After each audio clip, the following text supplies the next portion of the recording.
Hello friend, আমি আজকে ঘুরতে এসেছিলাম। এখানে আমাদের পাশে একটা মন্দির আছে, তো বাড়ির সামনে ভীমবার বলে।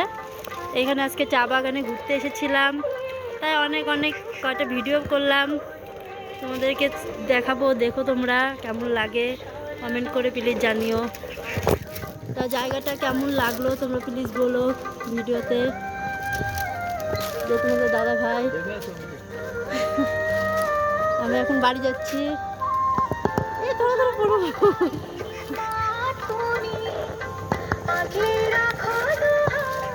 জায়গাটা কেমন দেখো তোমরা ছবিতে দেখে বলো। দেখো আমাদের এখানে বাড়ির সামনে এত সুন্দর চা বাগান আছে, আনারস বাগান আছে। এখানে একটা ছবি উঠবো এখানে। আর দেখো মন্দিরে গান বাজছে এখন বিকালে। সামনে থেকে তোমাদেরকে দেখাবো মন্দিরটা।